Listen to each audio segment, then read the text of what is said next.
Bueno, ya estamos saliendo. Buenas tardes para todos, para todas y todes. Bienvenidas, bienvenidos a este encuentro virtual. Mi nombre es Laura Martinsich, por la editorial de la Fundación Landija. Estamos acá con un gran y hermoso grupo de gente para presentar finalmente este libro que viene circulando ya hace un tiempito, desde marzo.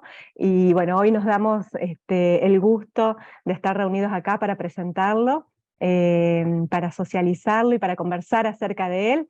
Así que estamos muy felices de presentar Palabraciones, Oficios del Lazo, coordinado por Graciela Frigerio y Daniel Korinfeld. Van a estar presentándolos acá amigos, hay autores, eh, bueno, compartiendo con nosotros este momento. Así que, bueno, desde mi parte, desde mi lugar, agradecer profundamente a Graciela por, bueno, volver y acercarse nuevamente a la editorial, y de la mano de ella a Daniel y a todos quienes vinieron también en este libro, ¿no? Bienvenidos y bienvenidas a esta casa, como decimos siempre, a aquellos que se suman. Para la gente que nos está viendo, compartirles que, bueno, que a través de Facebook van a poder hacer sus preguntas, dejar comentarios o lo que deseen para esta presentación, y también a quienes no puedan verlo hoy, esto va a estar en el canal de YouTube de la editorial, va a quedar en el perfil de Facebook, y además lo vamos a ir compartiendo también por distintas redes y canales. Así que bueno, compartirles también que estamos acá con Armando Salzman, presidente de la Fundación Landija, al quien le voy a pasar la palabra, y luego vamos a arrancar con la presentación en sí del libro. Así que muchas gracias. Hola, buenas tardes, buenas noches a todos. Bueno, muchas gracias por estar acá y muchas gracias por acercarse a esta forma autogestionaria e independiente de trabajar en cultura. La Endija es un proyecto que arranca con la democracia en el 83, acá en la ciudad de Paraná, planteando esta manera de laburar, autogestionaria, independiente, sin subsidios estatales. Nunca dijimos que esta fuera la manera correcta, ni la única manera, es la nuestra. Y así invitamos en todos los aspectos de la Endija, a los espectáculos, a los talleres y el proyecto editorial que arranca en el 12, a participar de esta manera. Y estamos muy felices, realmente muy felices, de que esta iniciativa de Graciela y de Daniel haya llegado a esta forma autogestionaria de trabajar. Estamos también muy felices del resultado, de todo punto de vista. Así que, bueno, esperemos que esta colección que se está pensando, que se está anunciando, sea un camino largo a recorrer entre todos nosotros, nosotras, y entre todos los que se vayan sumando. Muchas gracias por estar esta noche acá. Bueno, muy buenas tardes, muy buenas noches. Muy contentos de estar en este momento. Es una gran alegría compartir este tiempo juntos para presentar el libro Palabraciones, que es un libro que, como decía Laura, ya viene circulando, pero de alguna manera esta es como la primera presentación formal, y es una presentación que permite, bueno, que permite, digamos, darlo a conocer, bueno, en todo el país al mismo tiempo, no solamente en algunas ciudades, y que también, digamos, va a permitir tener un acercamiento a él a medida que pase el tiempo. Lo primero, la verdad que lo primero es agradecer, de parte de Graciela, de parte mío, primero, bueno, a los que están ahora, se acercaron a este momento, que están vía Facebook o están aquí presentes en el Zoom, amigos y autores. Agradecerle a la editorial Lendija por esta propia organización, porque es todo un despliegue, todo un dispositivo para que esto se pueda transmitir. Por supuesto, por haber editado acompañado la aventura del libro y la aventura de la colección que estamos arrancando, de la cual por ahí luego Graciela va a hacer un comentario. Eh, bueno, nosotros con Graciela coordinamos el libro, pero hay muchos autores, algunos de los cuales están presentes, otros no han podido por distintas razones estar ahora, pero los voy a nombrar. Norma Barbachirata, Eva Chiesa, Laura Corral, María Silvia Cobian, Gustavo de Sal, que está en Madrid, Marcelo Persia, Gustavo Ruggero, Ana García Castro, María Laura Méndez, Ángela Menchón, Lili Beatriz Encisa, Eugenia Morey. Cada uno de ellos, de ellas, ha tenido a cargo un capítulo. Han estado el libro está ilustrado, como algunos de los otros libros que venimos haciendo, con imágenes de Beatriz Ruiz. También hay dos capítulos del libro, no tiene texto, sino tiene un QR en el que hay dos producciones que tienen que ver con el seminario, que de alguna manera dio origen al libro, que son, una es una realización audiovisual que tiene poesía de Mónica Rosenblum, imágenes de Beatriz Ruiz, y la realización audiovisual fue de Martín Korifel, y otro texto o más bien visualización que pensamos que no podía estar escrito y que había que remitirse a lo que fue la intervención, la presentación en el seminario de Luciana Cooperman. Y bueno, y los capítulos, tanto de Graciela como, bueno, aquí están algunos de estos autores y autoras y de quienes participaron en el libro.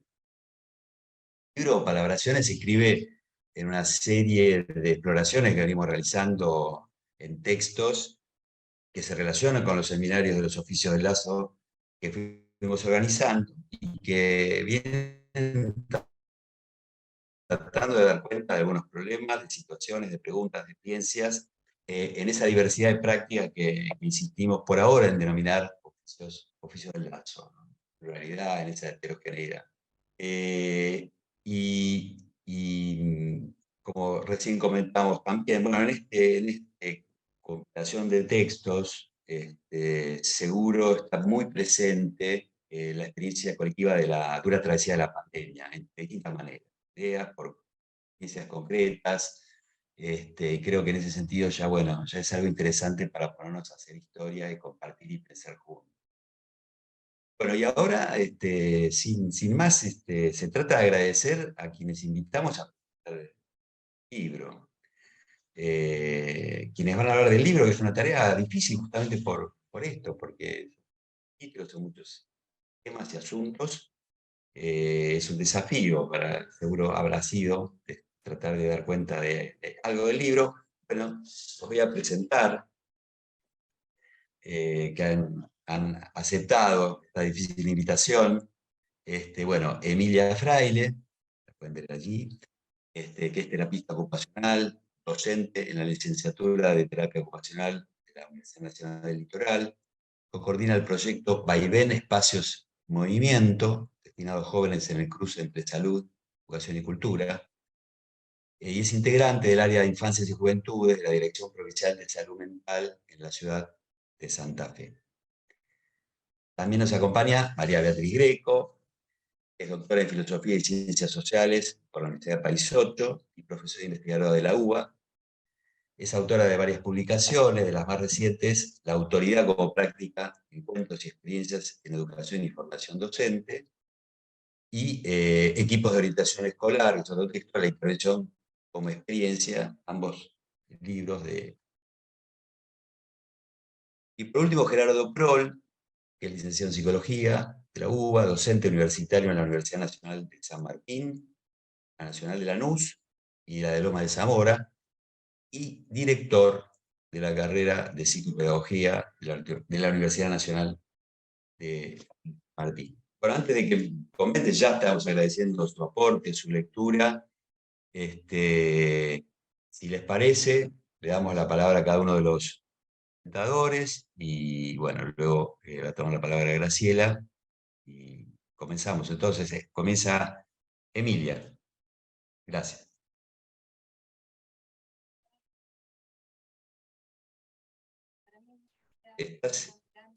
Ajá. Yo no te estoy escuchando, no sé si... No, no se escucha, Emilia. Tendrías que acercarte un poquito más.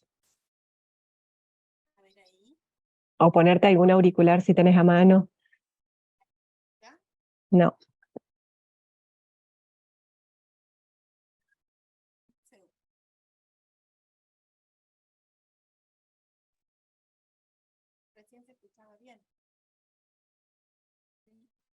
Suelen pasar estas cosas, hay que armarse de un instante de paciencia. Es la intriga, la presentación que está llegando. Es solo por el suspenso. Sí. ¿Ahí se escucha un poco mejor o no? No, no se escucha mucho. No.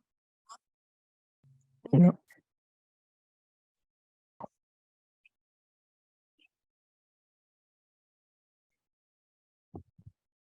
También podemos, pueden empezar otros Ajá. los colegas y mientras resuelve por ahí el tema de sonido, ¿qué te parece, Laura? Dale, Mando? Dani. Sí, sí.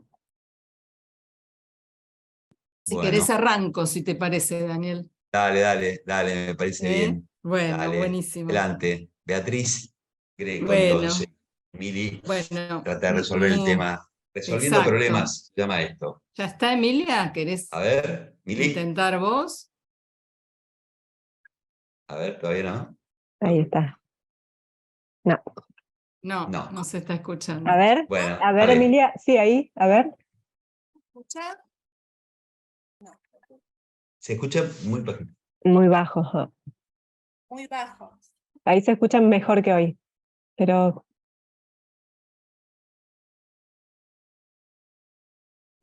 a ver, No, tal vez espero unos minutos a Ay. probar. Dale, ahí sí. Bueno. adelante Bueno, entonces. entonces contarles que la lectura de Palabraciones me provocó otro texto, un texto que provoca otro texto, y casi inevitablemente no me puse a escribir, y bueno, voy a compartir con ustedes algunas partes de ese texto escrito, que después Daniel, si quieren, puede compartir. Yo creo que hay textos que incomodan y que llaman a ponerse en movimiento y en pensamiento y hacen que recordemos escenas, personas, situaciones, algunas celebradas y otras no tanto. Y hay textos que dicen o que atraviesan silencios y que les dan tanta intensidad que comienzan a hablar por sí mismos. Dice François Dabuan que lo que no se puede decir no se puede callar. Y lo dice cuando relata en su libro, junto a Jean-Max Godiller, Trauma e Historia, vidas de pacientes que atravesaron guerras y pérdidas, calladamente transmitidas de generación en generación. Sus cuerpos hablan el silencio de historias heridas y mudas, y dicen sus efectos. La psicoanalista inventa otros cuerpos con palabras. Ese trabajo de apalabrar cuerpos es lo que relata en el libro y lo que me pasó todo el tiempo entre líneas leyendo Palabraciones. En tiempos de palabras que aturden y ofenden, que capturan o violentan, vociferadas, creo que necesitamos arriesgar otros nombres, otras voces. Nos hacen falta textos que desborden la pura actualidad. Y Palabraciones creo que es uno de esos textos. No podía ser de otra manera, porque Graciela y Daniel vienen trabajando hace mucho tiempo para que no sea posible descansar en este oficio de enlazarnos, ni acomodar el pensamiento a tiempos de desiertos y de ausencias. Empiezo por la tapa, como cuando uno pasea por la calle y una librería nos llama y un libro nos llama. Beatriz Ruiz ofrece allí su obra Inesperados, una textura, grises, blancos, negros, unas formas rectangulares que se superponen. Hay algo ahí de un delicado equilibrio inesperado que incita a abrir las preguntas. Algo está por iniciarse en esta imagen, tras esta imagen, y augura un recorrido que desborda y sueña. Andy Fourmantel se pregunta en su libro Inteligencia del sueño, ¿qué es lo inesperado? La figura más dulce de lo imprevisto, del azar, del encuentro, toma raíz en la esperanza y la desafía al mismo tiempo que la realiza. ¿Qué es lo que me llega? Nos preguntamos a veces. Así opera lo inesperado, no realiza una promesa, la desborda por todas partes. El libro comienza entonces dando nombre a una obra y concluye con unas despedidas a la querida Laurence y al querido Horacio, maestra y maestro de la generosidad del pensar, y con esas compañías entre comienzo y fin, nacimientos y viajes lejanos que desearíamos postergados, Palabraciones nos va desbordando. Una nueva obra de Beatriz Ruiz anuncia traducciones a Eso que nos pasa, la primera parte del libro. Y allí Marcelo, Norma, Daniel, Gustavo, Graciela nos dicen que la vida en común nos va pasando y que no nos viene dada. Son los oficios del lazo, de tejedores y tejedoras que no se cansan de hacer y de deshacer y de poner de nuevo los puntos tantas veces destejidos. Marcelo advierte que vivir con otros no es lo mismo que un común vivir. Dice que hace falta noticiarnos de que el con otros puede causar daño, según las acciones que despleguemos, porque ese con otros corre el riesgo de reducir, de uniformar, de empobrecer.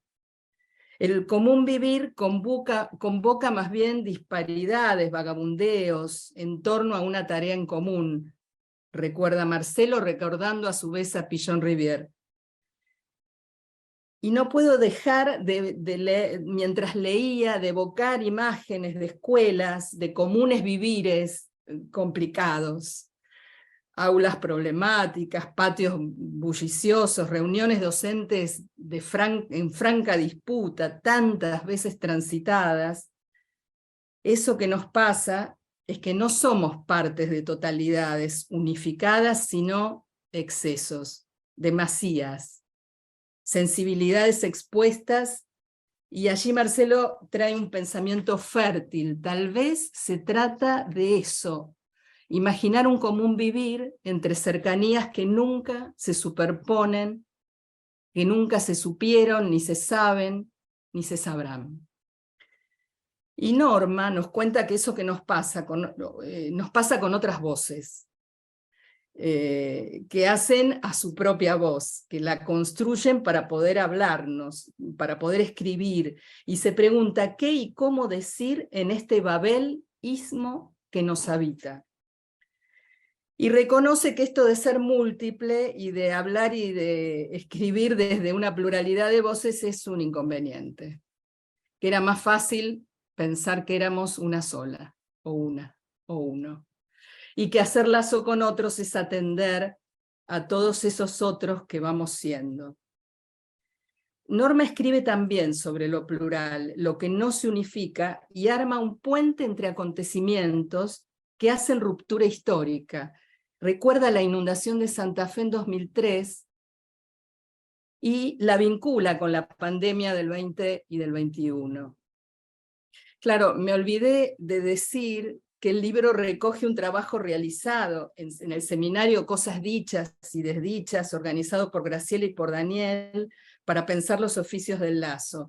No sé si es un olvido o hay algo de una continuidad entre lo que estos oficios ya venían reclamando para ser pensados antes de la pandemia, y lo que se dio a ver con mayor intensidad y urgencia desde marzo del 2020, cuando comenzó, fue justamente esa necesidad de repensar los oficios del lazo. Tal vez la omisión habla de otra cosa, de una contemporaneidad amenazada, pero que ya venía estando amenazada.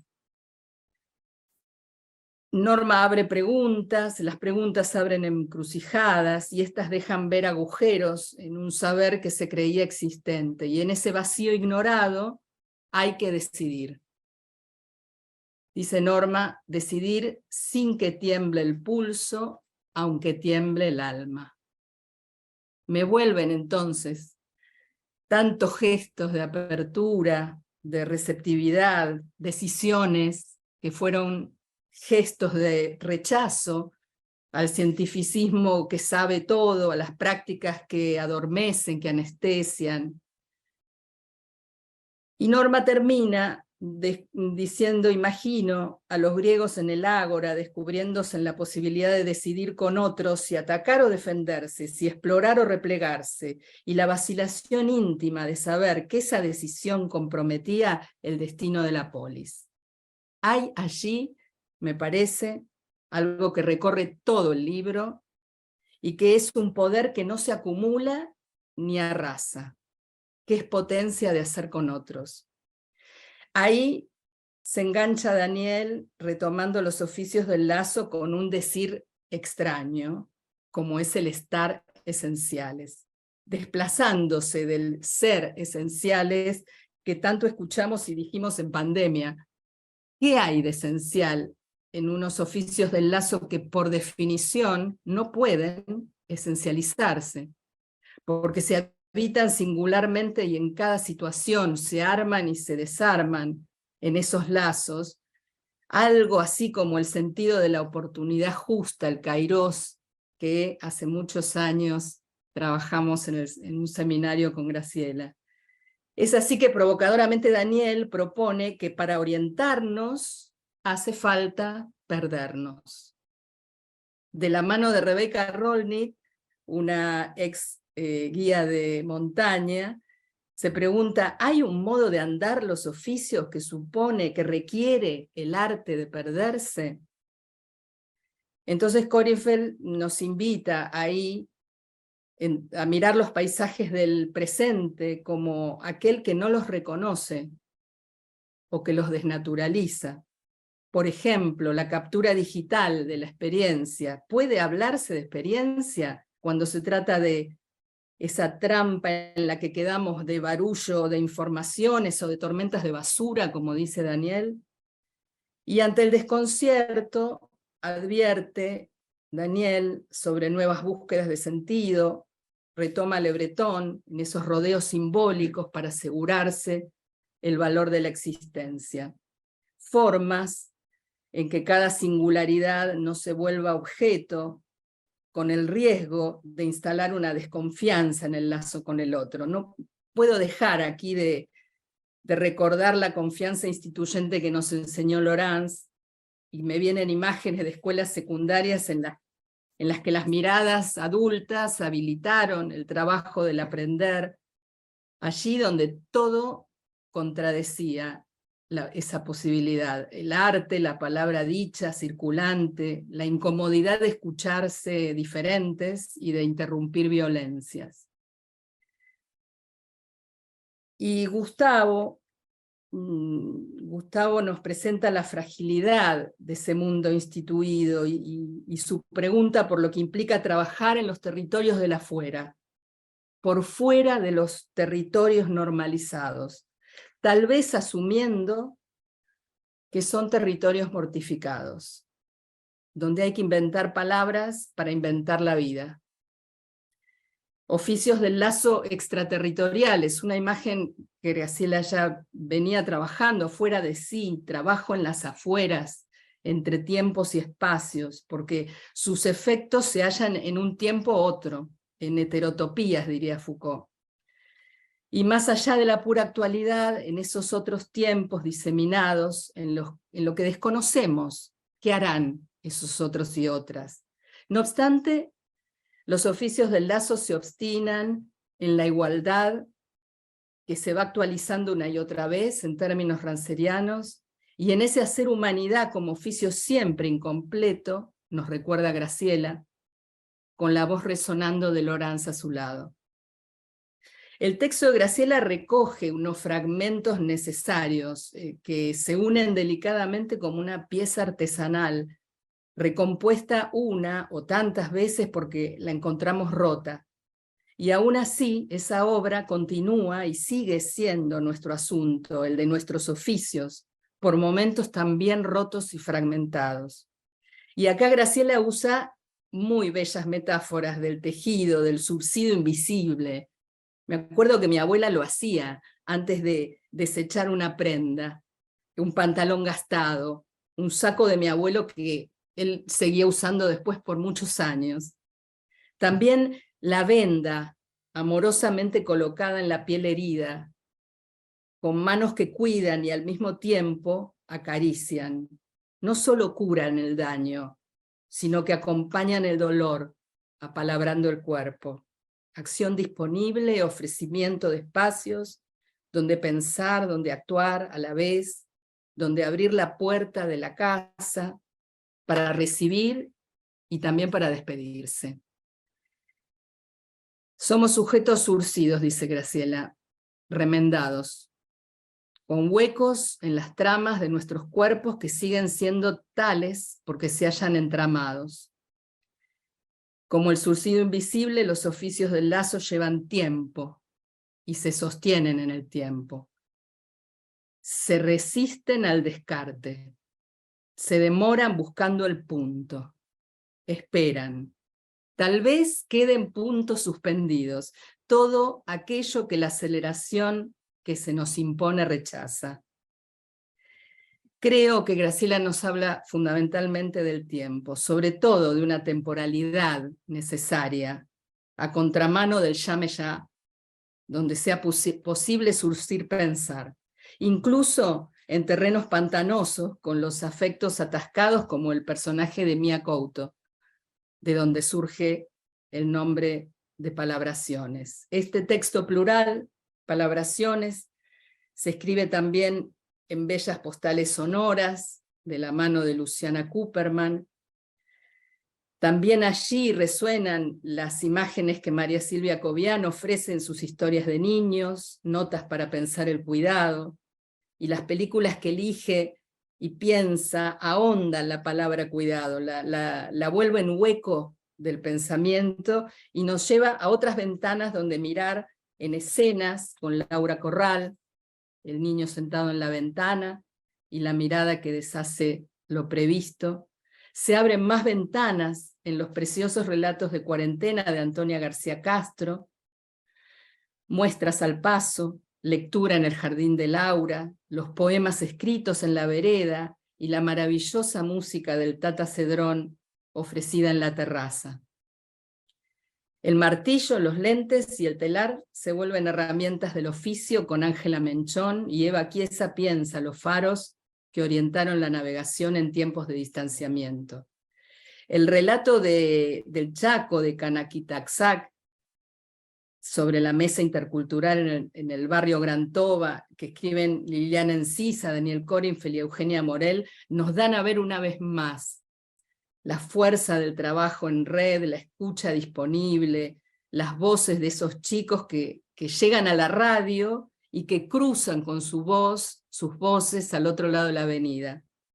Entre los textos, las obras de Beatriz Ruiz nos dejan ver entre las sombras lo que las palabras dicen y no, pueden y no. María Laura Méndez expande los lazos, trae resonancias de un pensamiento filosófico que se ve en sus efectos. Y Sandra Biersba anuda los oficios del lazo con el cuerpo, la salud y el derecho. Hacia el final del libro, Daniel dialoga con Gustavo de Sala en su Inconsciente 3.0 para pensar cómo se convierten nuestros oficios y narrativas en medio de lo que las tecnologías hacen y nos hacen. Para finalizar, quisiera traer un eco que Palabraciones me generó todo el tiempo, y son unas palabras de Laurence Cornu. A las palabras devolverles acto, al alma bella devolverle cuerpo, reencontrar lo sensible. Conocemos la salida de la paradoja, ensayar la hospitalidad recibiendo. El sentido de la hospitalidad es encarnado, actuante, concreto y pensante a la vez, extrema o ínfima, del ordinario hace algo extraordinario, universal, inscripta en ningún lado, ella es gesto. Muchas gracias. Aplausos, pero no se escuchan. Lo dimos. Muchas gracias, Beatriz. Estaba pensando cómo cada uno de los autores iba escuchando el conjunto del libro y algunas referencias a su propio texto, y siempre es algo interesante inquietante, rico. Y en ese sentido, también comentar que, bueno, no solo que, como decía Laura, esto va a quedar grabado, sino que el texto escrito, los textos escritos, o las cuestiones que estén escritas, vamos a buscar cómo hacerlas, compartirlas, las que puedan acceder, porque ahí también hay otra cuestión que no lo he escuchado, y además entiendo que hay algunos de los textos que son un poco más tensos incluso, que lo ahora que acaba de... Bueno, continuamos. No sé cómo estamos, Mili, ¿estamos mejor de sonido? A ver, ahí se escucha, cambié de computadora. Sí, ahí Ah, estamos. pero Genial, muy genial, bien. genial. Bueno, adelante, Genial. cuando quieras. Ahora sí, entonces. Bueno, muchas gracias. Bueno, podemos entender la escritura de este libro como uno de los tantos modos de ejercer los oficios del lazo, que insiste sobre todo en el gesto de la transmisión, como el intento de pasaje de un legado, que trabaja desde la potencia de lo fragmentario. Este punto de partida que renuncia a la pretensión de la transmisión de una totalidad, da lugar a que quienes reciban los relatos, estos relatos, puedan poner en marcha operaciones de reformulación y reapropiación, para derivar luego en nuevas versiones de aquello que se recibe. Como lectoras, lectores, nos vemos comprometidos a tomar ese lugar y asumir esa posición. Desde allí parto para realizar este recorrido. En El infinito en un junco, Irene Vallejo nos cuenta que el ritual de la lectura de un libro, tal como lo transitamos ahora, dista bastante de lo que fueron las primeras lecturas de los rollos de papiro. Ella dice que desde los primeros siglos de la escritura hasta la Edad Media, la norma era leer en voz alta para uno mismo o para otros. Los escritores pronunciaban las frases a medida que las escribían, escuchando así su musicalidad. El lector se convertía en el intérprete que le prestaba sus cuerdas vocales. Un texto escrito se entendía como una partitura muy básica y por eso aparecían las palabras una detrás de otra, en una cadena continua, sin separaciones ni signos de puntuación. Había que pronunciarlas para entenderlas.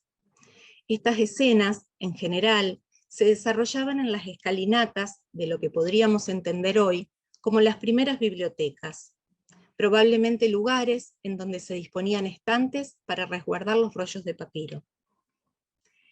En cambio, cuando la autora describe las circunstancias que rodean ahora la ceremonia íntima de la lectura, que casi siempre es individual, imagina a una persona con un libro entre sus manos, dedicándose, dice, a una actividad misteriosa e inquietante, porque está en silencio, recorriendo con la vista hileras de letras que tienen sentido para ella y que comunican ideas, independientemente del mundo que la rodea en ese momento. Comentar la experiencia de la lectura de este libro no resulta sencillo, porque no podríamos decidir ni tomar partido exclusivamente por ninguna de estas dos escenas. Más bien, lo que nos sucede es que quedamos posicionados entre ellas. Veamos por qué. Cuando tenemos este libro abierto en nuestras manos, nos situamos en medio de conversaciones que, si bien las recorremos con nuestros ojos, parecieran producirse en voz alta. Palabraciones se sostienen una red de conversaciones que se hace visible a medida que los interlocutores se dan la palabra entre sí, para retomar algún hilo de las ideas que discuten. Las palabras dichas y las desdichas reverberan en los demás. Las conversaciones, entonces, componen de este modo la obra. Entonces, algo de la dinámica que configura el libro, a partir de las discusiones en los seminarios, el intercambio en los ateneos, las ideas que quedaron esbozadas en artículos que se escribieron en libros anteriores, se traduce en ese modo particular de disposición de los textos que van articulándose a través de las menciones que los enlazan unos a otros. Como los autores lo expresan, en muchas ocasiones sus interlocutores son personas que escribieron hace unos cuantos siglos atrás.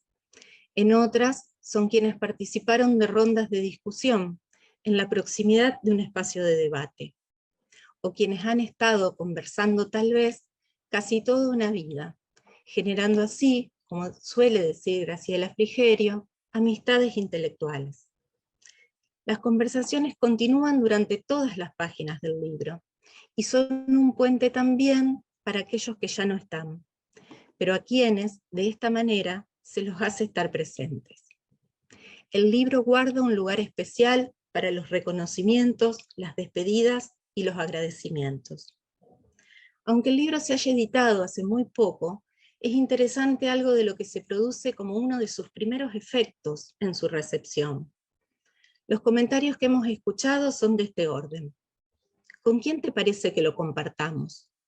Este artículo lo podríamos leer todos antes de llegar a la reunión de equipo. A esto ya lo venimos discutiendo, pero nunca lo habíamos pensado de este modo. ¿Lo leemos en el grupo de estudio? ¿Cuál de los artículos sumamos a la bibliografía de cátedra? Qué bueno sería discutir este capítulo con la red de instituciones del norte de la ciudad. Esos comentarios hacen referencia a la diversidad de geografías que nos proponen los oficios del lazo. La sala de profesores en una escuela, el office de enfermería en un hospital, las reuniones en las defensorías para acordar marcos de cuidados, los espacios de conversación con las cuidadoras de los hogares, las reuniones de los talleres lúdicos, y así podríamos enumerar muchos más. Entonces, la lectura deja de ser solo una experiencia individual y se convierte en una práctica colectiva. Retomemos. El libro conserva, en su forma y contenido, algo de lo que acontece por un lado en los intercambios desde la palabra oral y por otro en las reformulaciones que nos llegan a través de las palabras escritas. Hemos visto además que se emparentan los procesos mismos de construcción del libro y los efectos que se producen en su recepción. Es por eso que decimos que nos encontramos entre estas dos escenas que nos propone Irene Vallejo, porque si bien podemos llegar a palabraciones desde la ceremonia de la lectura íntima y solitaria del texto, también podemos hacerlo, y eso es lo que parece pedirnos su propia y particular composición, desde los espacios de intercambio y discusión con otros, en plural, aunque ya no necesitemos desplegar en la actualidad los rollos de papiro. Algunas hebras que constituyen la trama del libro. Voy a ser injusta, por supuesto, con esos planteos tan ricos y los alcances que tienen todos los autores, pero voy a intentar rastrear algunos ejes. El primero, la pérdida de sentido y la búsqueda de orientación en las prácticas. El segundo, la metáfora del lazo social y los textiles. Y el tercero, la ficción como herramienta que crea mundos posibles. En varios artículos del libro nos encontramos con reflexiones que abordan la pérdida de sentido como característica que signa nuestra época y además como efecto puntual ante la conmoción que produjo lo inesperado o lo inimaginable en la pandemia. Norma Arballelata nos recuerda que las preguntas abren encrucijadas y por eso hay que tomar decisiones. ¿Qué decir? ¿Qué hacer? Norma nos advierte acerca de los efectos que muchas veces el saber experto genera sobre nosotros, la imposibilidad de reconocer y confiar en nuestro saber hacer, en nuestra capacidad de inventar respuestas. Gustavo Ruggiero, trabajando acerca de la posibilidad de construir esas respuestas, señala en su texto que la tarea de los oficios del lazo es un trabajo poético, refiriéndose con ello a una acción creadora, productiva e inventiva. Gustavo reflexiona sobre el avance de la insignificancia y dice que en nuestro tiempo mortífero, narcisista y sin capacidad instituyente, no se producen identificaciones con las palabras que significan los destinos colectivos. Avanza la insignificancia en la medida en que se debilita la capacidad de crear instituciones. Por lo tanto, enfatiza que trabajar en los oficios del lazo es estar obligados a mirar el pasado para saber qué se quiere destruir y qué se quiere crear. Otro trabajo que explora desde recorridos diferentes la orientación y la desorientación en nuestro tiempo y el impacto que produce en nuestra práctica es el de Daniel Korenfeld. Allí Daniel señala como efectos de la época el adormecimiento, la anestesia que produce el exceso y el barullo de información, y la dimensión incompatible con nuestros tiempos y posibilidades de asimilación, que genera como consecuencia una reconfiguración profunda de las relaciones sociales, la reducción del mundo de la experiencia, dice, el empobrecimiento de la imaginación y del lenguaje para pensar lo que aún no puede ser pensado. Por su lado, Ángela Menchón reflexiona sobre la filosofía como una práctica de orientación del pensamiento compartido, que nos permite construir sentidos orientativos en tiempos turbulentos e inventar salidas de los laberintos, individuales y colectivos. Para esto, propone pensar a la filosofía como un tejido conectivo, como una praxis, que ensambla, genera lazos que permite reponer en alguna medida aquellas tramas fisuradas de la subjetividad y de la comunidad. Cuando hace referencia a la enseñanza de la filosofía, señala que toda práctica del pensar implica conectar, anudar, reunir lo separado en las palabras, las ideas, las impresiones, los afectos, y armar una matriz transitoria de sentidos. La autora piensa la filosofía desde la metáfora del telar, ya que enlazar se vuelve necesario en esta actualidad donde el tejido social se deshilacha y se interrumpe. Una de las metáforas más potentes que encontramos en el libro vincula lo textil con los oficios del lazo y las producciones y gestos que desde allí se generan. Graciela Frigerio señala que ante el desgarro, el desgaste y la rotura, los oficios del lazo quizás no hagan otra cosa que surcir, vendar, admitiendo que aún recurriendo a los más hábiles surcidos invisibles, como recién ya lo acaban de retomar, no se creará nunca la misma trama. Nada será exactamente igual y aún así, sin embargo, quizás a veces se logre que algo de la vida, de algunas vidas vividas, no se cuele por los tajos y agujeros existenciales. Estos oficios se ocupan del intento de propiciar también ciertos desanudamientos, cuando los lazos son mortíferos, para que otros enlaces sean posibles. Marcelo Persia nos recuerda que vivir con otros no equivale a un común vivir. Hace falta advertir que vivir con otros puede hacer daño, y que un acto de crueldad en cualquier lugar que estalle llama a que pensemos no en una personalidad maligna, sino en el mundo que lo hizo posible. Con María Laura Méndez aprendemos que hay muchas formas de tramar lazos en este mundo. Una de ellas es a través de los textos expandidos, que dialogan más allá de sus límites disciplinares y que también generan redes. Lazo entre los textos, lazo entre quienes los leemos, lazos con otras prácticas y con otras experiencias que producirán otros sentidos. En medio de la pandemia, muchas experiencias e iniciativas trabajaron en los remiendos, en la reparación de la trama e incluso generaron nuevas urdimbres.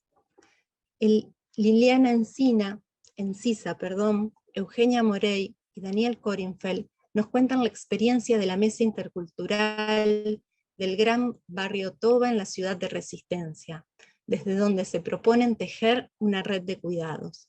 Podemos ver ahí la conformación de una trama colectiva, intentando mitigar los efectos de las violencias cotidianas que sufre una población muy estigmatizada y que se agrava por la soledad en tiempos de pandemia.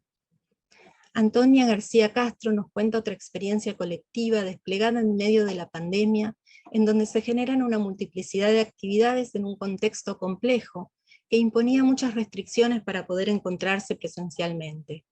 Ella se pregunta cómo propiciar acciones que no resultaran riesgosas, pero que sí brindaran aliento. Y dice que antes había que hacer un ejercicio para poder pensarlo. ese ejercicio implicaba un pequeño cambio de perspectiva. Las normas sanitarias, por fuera de sus objetivos específicos en términos de cuidado, ofrecían un rayado de cancha determinado, un marco. Estaba en nosotros, dice Antonia, descubrir el margen de acción del que disponíamos dentro de esos límites, hoy y aquí.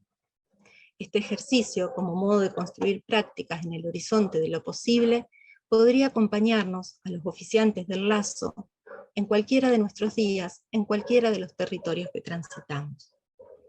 Eva Chiesa, trabaja en su texto acerca de los desafíos que implicó la vuelta a las instituciones luego de la pandemia. A este movimiento lo denomina una remodelación inestable que implicó la búsqueda de una nueva orientación a partir de intentos zigzagueantes. La autora encuentra algunas respuestas a partir de repensar los espacios, los cuerpos y los tiempos en este regreso a las instituciones, renovando apuestas para intentar, probar, poner a prueba y proponer para poder hacer lazo. Laura Corral nos propone un recorrido minucioso para pensar en escenas, entendiéndolas como hallazgo y como construcción. La escena no es conceptualizada desde aquí como una narración de tipo realista, sino como una construcción ficcional, aunque remita a hechos, que parte del carácter fragmentario, lacunario de esa experiencia. En palabras de la autora, ha permitido la idea de escena en ciertas indagaciones, el movimiento del pensamiento que permite tomar posición entre saberes y no sabidos, entre la dispersión y la singularidad, acercándose y alejándose, montando y desmontando para conocer. Es importante el movimiento que configura la experiencia y construye nuevas, otras nuevas, con el horizonte o en el horizonte de los posibles. María Silvia Cobian, en su artículo Historias de Niños, retoma a Laurence Cornu para sostener que el cuidar está en el corazón de los oficios. Para acercarse a la reflexión sobre el cuidado de las infancias desamparadas, que no son resguardadas por adultos, que sufren desplazamientos forzados en diferentes territorios, que son separadas arbitrariamente de sus afectos, elige trabajar con textos literarios y con películas, apelando a la ficción, que se acerca y que roza a veces algunos hechos reales. La ficción puesta al servicio de hacer oír lo que de otro modo resultaría insoportable. María Silvia nos permite leer así estas obras a través del cristal del cuidado. Sandra Biesbar nos propone un recorrido por reflexiones acerca del cuerpo, la salud y el derecho. Vuelve sobre prácticas que suponen la implementación del consentimiento informado, la consideración del criterio de la autonomía progresiva y la posibilidad actual de trabajar sobre las directivas anticipadas para la ampliación de derechos. Introduce además algunas observaciones acerca de los acelerados avances tecnológicos que implica volver a preguntarnos por el ejercicio de los derechos y de las libertades. Bien. Por último, para terminar, tomando las palabras de Laurence Cornu y pensando en las personas a las que llegue este libro, Palabraciones, Oficios del Lazo, podría resultar en estos tiempos el escándalo de tender una mano ahí donde no se le espera. Bueno, gracias. Hasta acá. Aplausos. Silenciados pero presentes. Muchísimas gracias. Seguimos redescubriendo, me parece, ¿no? Seguimos redescubriendo el libro, distintos ángulos, aspectos, supongo que cada autora también, ¿no? Le va resonando de maneras diferentes los escritos. Gracias. Y bueno, Gerardo, nuestro último presentador, tenés la palabra. Bueno, buenas noches. No sé si se me escucha bien, porque siempre pruebo. ¿Se escucha bien? ¿Todo bien? Me alegro y felicito a mis compañeras de mesa, aunque no sea una mesa, pero es casi como una mesa. Históricamente esto se le llamó mesa, digamos. Y admiro, bueno, que pudieron producir un texto escrito. Yo no tengo un texto escrito, te adelanto a esto desde ahora. Supongo que Graciela y Daniel esperaban que esto sucediera. En realidad,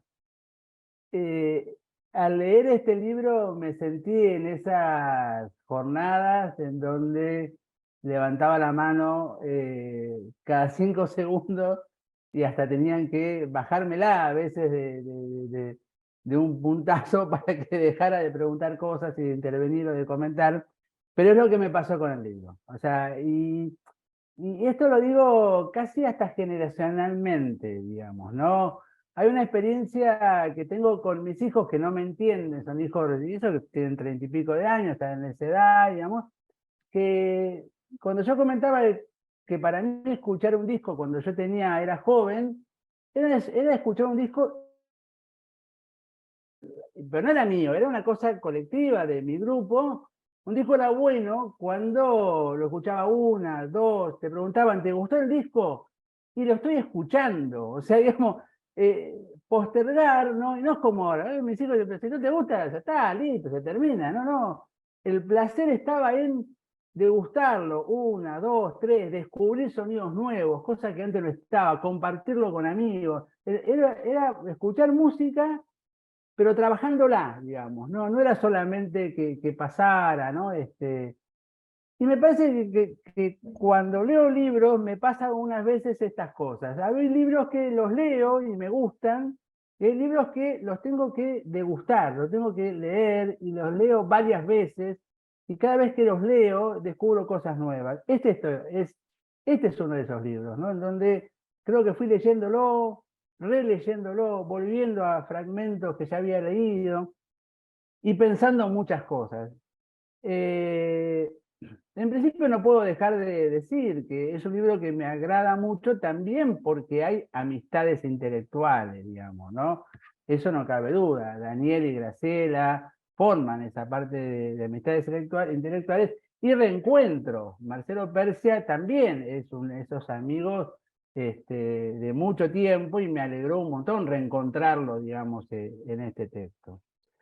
Y para ir siendo un poco más ordenadito, también es cierto que el formato del libro me gustó mucho. El hecho de que no sea todo escritura, que haya necesidad de intervenir con un QR y recuperar otro tipo de texto, otro tipo de textura, eso me encanta. Eso la verdad que me gustó muchísimo. Pero bueno, trataré de ser más ordenado y de leer algunas cosas que fui como subrayando y seguramente que cuando las vuelva a leer voy a subrayar otras cosas, ¿no? Pero bueno, obviamente me tomo acá de la última parte de la presentación cuando dice un libro no está terminado hasta que no encuentre a sus lectores. Están invitados a recorrer y conversar con las páginas que siguen. Yo creo que esto es lo que a mí me convoca de un buen libro. Cuando yo encuentro que yo soy el que termina ese libro, ¿no? Perdón por los autores, pero digo, yo sé que han hecho un gran esfuerzo, pero realmente a mí me gustan los libros que me permiten co-construir el libro con los autores, ¿no? O sea, que ellos me digan, bueno, estoy diciendo otras cosas y yo puedo aportar, aunque sea en mi cabeza, ¿no? Obviamente el texto de Marcelo, me reencuentro con el Marcelo de siempre, el Marcelo que lo conocí como docente, no tanto como docente, yo no fui alumno de él, pero sí como compañero, digamos, allá en la época de la U, en los años 80, de alguna manera. Y es el mismo Marcelo, digamos, es el mismo Marcelo que escribe y que me encanta su lectura, pero que en ese dice cosas que yo antes no lo había escuchado. Capaz lo digo siempre, pero yo nunca se lo había escuchado de esa manera. Por ejemplo, él dice en la página 14, dice, no se resuelve la cuestión de un común vivir diciendo que hay que respetar el ritmo de cada cual o las diferencias de cada quien, ni repitiendo que se está a favor de la singularidad del deseo de la palabra de cada sujeto, volviendo a confundir sujeción con soberanía. Eso no alcanza.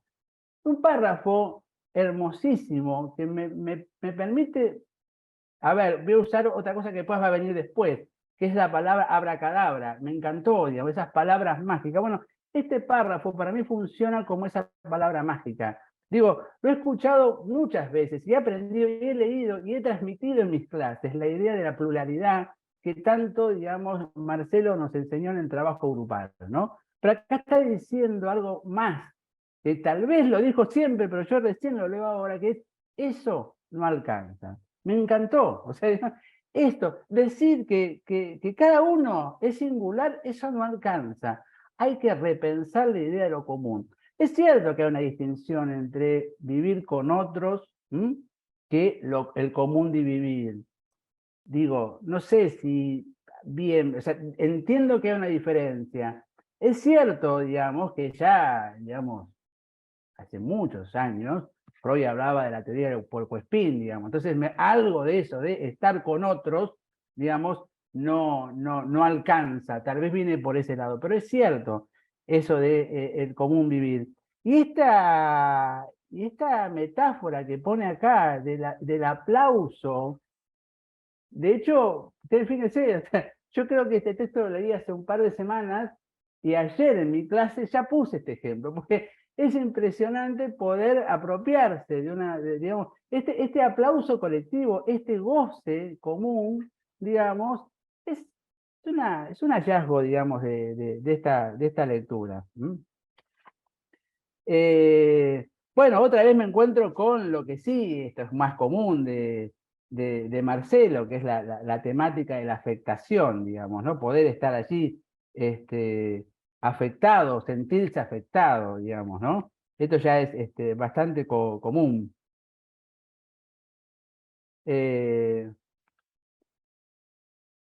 Bueno, el tema acá es interesante porque vuelve en el segundo capítulo de Norma, digamos, la idea de lo múltiple y lo propio. Voy a empezar a tomar unas ideas y me gustaría hasta charlar con Norma, digamos, porque está lo múltiple y lo propio, pero parecería ser, digamos, ¿no? Como nos dice Marcelo, que esa distinción no alcanza, parece ser que algo más allí, ¿no? Y me parece que el capítulo también está diciendo eso, que esa distinción por sí misma no alcanza, digamos, ¿no? De lo múltiple y lo propio, porque ¿saben qué? Me parece que dio ahí en el punto clave cuando habla de lo propio. ¿Qué es lo propio? ¿Qué es la idea de la apropiación? ¿Qué es tener? Me parece que hay una idea que todavía cuesta pensarla, o al menos a mí me cuesta pensarla, que es la idea del tener. Ya hemos cuestionado las esencialidades del ser, pero todavía no hemos pensado lo suficiente lo propio, lo del tener, ¿no? Freud lo cerró con el complejo de Edipo. A mí eso a mí particularmente no me cierra, digamos. A mí particularmente no me cierra.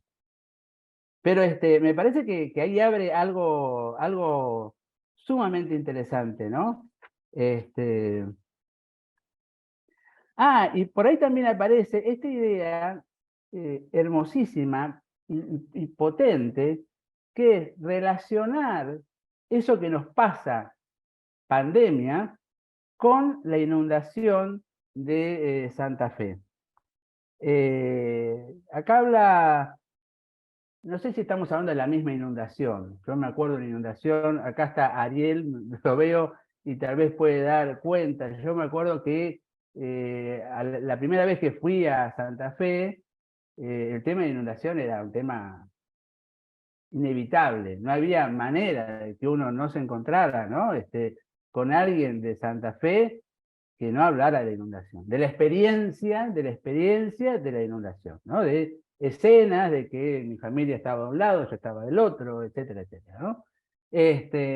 Con lo cual es interesante poner en relación la experiencia de la pandemia con otra experiencia que para los santafesinos fue esta inundación, porque me parece a mí, y esto después de alguna forma lo fui como enlazando con otras ideas del libro, que una cosa es el malestar, y otra cosa son momentos catastróficos de desaparición, o sea, digamos, en donde parecía que el mundo desaparece, y que tal vez después de mucho tiempo nos vamos dando cuenta de lo que pasó. Y me adelanto un poquito, digamos, un poquito nada más, que también a partir de la lectura de este libro, hoy a la tarde charlando con un editor, también le decía esto. A veces tal vez no nos damos cuenta que esta ruptura generacional con los jóvenes de hoy muchas veces puede ser efecto de que los jóvenes de hoy nos recriminan haberle hecho un mundo que provocó la pandemia. Daniel creo que trajo en su texto a Le Breton, ¿no? Y Le Breton tiene unos textos hermosísimos también sobre adolescencia, digamos, en donde Le Breton ahí hace como el Philippe Arié de la infancia, lo hace con la adolescencia. Y él ubica precisamente la adolescencia como un movimiento que comienza, digamos, en la posguerra, ¿no? Donde esas generaciones le critican a sus antecesores haber hecho un mundo nazismo, dos guerras, muertes. Digo, tal vez las nuevas generaciones nos están interpelando que le estamos dejando un mundo que puede ser destruido, que puede ser pandémico, que un bichito invisible haya producido tantas muertes, ¿no? No sé, es una hipótesis, digamos, una idea que me empieza. Pero sí es cierto que la pandemia es un tema clave, es como que no vamos a poder dejar de pensar la pandemia como no se pudo dejar de pensar los estragos del nazismo, las dos guerras mundiales, etcétera, etcétera, ¿no? O, para los santafesinos, la inundación, ¿no? Que seguramente va a ser algo que continúa, ¿no? Bueno, el texto de Daniel, digamos, este pasaje del ser-estar me parece maravilloso, que también lo enlazo, no sé, digamos, hay algo, si tuviera acá Marcelo capaz me podría refutar o no. Yo lo escuché también en Marcelo, esta idea de ser plural o estar en lo plural, ser en el discurso o estar en la palabra, ¿no? Acá este pasaje es fenomenal, ser esencial a estar, digamos, en la esencialidad, es un pasaje hermosísimo, digamos, ¿no?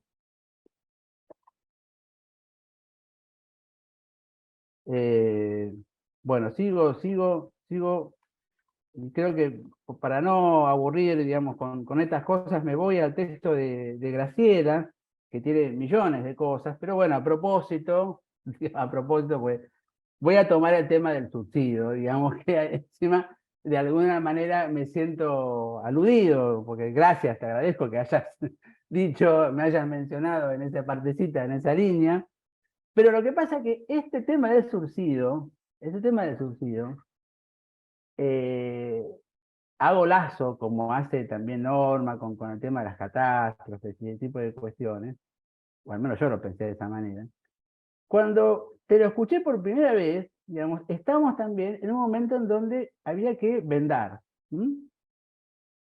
Y creo que hay que seguir vendando y que seguir surciendo, pero acá pusiste algo, a ver si lo puedo leer, pero que el surcido, dice, antaño existía un oficio específico, el de los surcidores, comentario al margen, si hay tiempo después me gustaría charlar esto de la X, la E, no insistir en el binarismo, esta dificultad de la escritura, bueno, surcidores capaces de recuperar lo que había sido degradado, roto y perforado, o sea, la idea de recuperación, y más adelante era para que no sea descartado, volviendo a poner en estado para que se sostenga y se sostenga. O sea, digamos, la idea de poder recuperar y que no se pierda.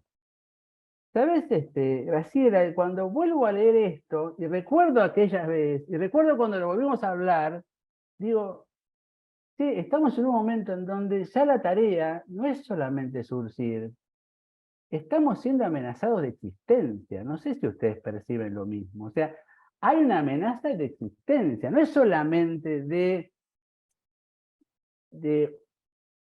digamos, de rotura, ¿no? de vidas rotas, de grupos sociales rotos, sino que estamos ante la amenaza de eliminación. Cuando, y discúlpenme si acá me excedo, le pido mil disculpas a los que me invitaron, pero cuando yo hoy escucho a alguien que pretende ser autoridad en algún momento dado de un municipio, decir que los cajeros automáticos son monoambientes, no es solamente el desprecio, es la búsqueda de la eliminación de un sector. O sea, no es solamente aquella imagen que Silvia Blaisman ya advertía en los años, ¿no? Que después terminaban con el 2001, en donde los cartoneros había que sacarlos de los barrios ricos, y había que correrlos, y había que mandarlos a otro lado. Ya se está hablando de la eliminación. O sea, entonces yo creo que me parece que tal vez el trabajo de Surcido, no sé, una idea que se me ocurre, ya es surcirnos. O sea, me parece que es un trabajo de empezar a unirnos, de surcirnos nuestras propias heridas, porque realmente, no sé, tal vez lo escucho, lo comparto, lo siento alrededor mío, de amenaza de, ojo, que vienen por nosotros. Vienen por nosotros. Y no vienen por nosotros, vienen por la destrucción. O sea, no solamente que nos van a romper, ¿no? Yo en este momento tengo un cargo de funcionario en una universidad y estoy trabajando contra el reloj. Porque uno no sabe cuánto más esto puede durar, sinceramente. Bueno, maravilloso el trabajo, además, la idea de la abracadabra, de la palabra mágica, de la palabra que nos... Bueno, me parece que oficio del lazo es una palabra mágica, me parece que no cabe duda que ya pensarnos como oficiantes de construir lazos, hay algo que es interesante, Daniel, no es la primera vez que te lo escucho, que decís el por ahora, ¿no? Y es cierto que es por ahora, es cierto que es por ahora, pero digo, eso hoy no define, y me parece excelente, es como, yo recién cuando te escuchaba recién, decía, es como decir a nuestros amores, nuestras parejas, digamos, actuales, sí, yo te amo por ahora. Todo el mundo sabe que nos amamos por ahora, que no sabemos qué va a pasar después, pero déjame un ratito pensar que esto va a ser para siempre, digamos. Y me parece que el hallazgo de haber encontrado esta palabra mágica que es oficio del lazo, para mí va a ser para siempre. Ya lo sé que tal vez mañana hagamos otra cosa, ya lo sé que tal vez mañana no me quieras más, no importa, pero digo, hoy prefiero quedarme con esa ilusión de que encontramos ese camino, le dimos la vuelta, encontramos la palabra mágica que nos empieza a definir y en todo caso a surcirnos, digamos, en todas estas prácticas que a veces parecen tan disímiles, tan diferentes, pero que de alguna forma justamente en este oficio del lazo nos encontramos todos trabajando. Bueno, el resto del libro es hermosísimo. Justamente mi intención no era hacer un recorrido de todo el texto. Primero porque pienso que yo también me estoy en la cabeza, lo más lindo que tiene un lector es sorprenderse con cada texto. Entonces me gustaría que cada uno lo lea y que lo compre en todo caso y que lo lea y que se sorprenda con cada capítulo. Hice simplemente estas observaciones, estas cosas que me generan una lectura, y esto hace que un libro es imprescindible, al menos para mí. Muchas gracias por la invitación y muchas gracias por el libro.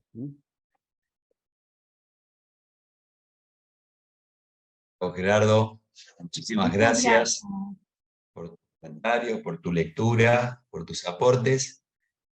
Bueno, le damos la palabra ahora a Graciela Frigerio. Adelante. Graciela Frigerio va a ser súper breve. Realmente es muy impresionante para mí sentir así de viva voce, viéndoles por lo menos los gestos, estas resonancias que producen las distintas lecturas que ustedes proponen y las líneas que abren, ¿no? Nuevos lazos, nuevas posibilidades, no sé, cosas a profundizar, cosas a revisar, cosas a ampliar, cosas a avanzar. Yo estoy muy, muy agradecida, y de verdad quiero cerrar con dos cosas, reiterar los agradecimientos y por ahí decir una frase a propósito de lo que empezamos a trabajar con Lendija. Bueno, mi agradecimiento a todos. Dani lo dijo, no puedo cerrar esto sin reiterarlo, por la solidaridad intelectual de siempre, por la presencia, por los intercambios, por los aportes permanentes, por la disponibilidad, por las posiciones, por los gestos. A los autores, a las autoras, a el presentador y las presentadoras, y a todos los que hoy se hicieron un ratito así, a codazos en las agendas para una noche de jueves tarde estar presentes. Muchas cosas podría decir de cada una de las presentaciones y también, por supuesto, del libro. Quiero quizás destacar, retomando un poco lo que ahora se presentó, que tal vez sea cierto que durante un tiempo tengamos algunas, como la necesidad de volver a insistir una y otra vez, de perseverar en pensar lo que hace Lazo, ¿no? Esa manera de ir tratando de resolver esto de que compartimos tiempos, espacios, territorios, generaciones, no siempre ligadas a podríamos decir, una justicia genealógica, que es quizás lo que está interrumpido, ¿no? Diría Alejandra, hay algo ahí de una ruptura, y muchos de ustedes ofrecieron puntas para pensar esto, ¿no? Está pendiente una justicia genealógica. Y mientras esto esté pendiente, que no sabemos cuán pendiente, nunca se va a resolver del todo, pero está pendiente de una manera dramática que obligan a algunas de nosotros a seguir intentando desenlazar y enlazar para que la vida sea otra cosa que un transitar penoso por un tiempo biológico. Quiero agradecerle muchísimo a Lendija. Lendija, la verdad, ha oficiado de anfitrión, ha puesto todo para que este libro saliera como salió, precioso. Y también abrió una puerta, un umbral, ¿no? Y por eso decidimos juntos, Lendija, Dan y yo, no sin charlar con algunos de los que están acá, crear esta colección o serie, ¿no? Que se va a llamar Lazos, ¿no? Es como no sé, como abrir un tiempo de futuro posible. Y esperamos poder así producir cosas, elaborar cosas, que puedan leerse individualmente en voz baja, en silencio, o en voz alta con otros grupalmente, para, bueno, no sé, para surcirnos, para vivir menos dañados, para no reiterar gestos de dañar a otros, para que la amistad intelectual siga siendo algo que sostiene la vida y tal vez haga posible un intento de mundo común. Mil gracias, mil gracias, mil gracias. Por supuesto, gracias a Dani Kornfeld, que es un genio del acompañamiento a lo largo de tantos años de nuestra vida. Perdonen si soy breve, pero entiendo que se ha dicho mucho y yo quisiera, en lo personal, también quedarme con eso que escuché. Infinitas gracias, las presencias, las voces, los aportes, los afectos. Gracias. Bien, gracias Graciela, a todos los autores, a los presentadores, a Lendija, a los que nos están escuchando. Bueno, seguiremos escuchando y viendo esta grabación para seguir conectándonos con el libro. Un saludo para todos y para todas y seguimos en contacto. Bueno, muchísimas gracias a todos, a todas. Y como dijo Daniel, esto queda para seguir viendo, escuchando, bueno, con todas las resonancias que seguramente va a seguir produciendo. Así que muchísimas gracias a todos y a todas. Nos estamos encontrando en otras instancias entonces. Gracias, amigos, amigas.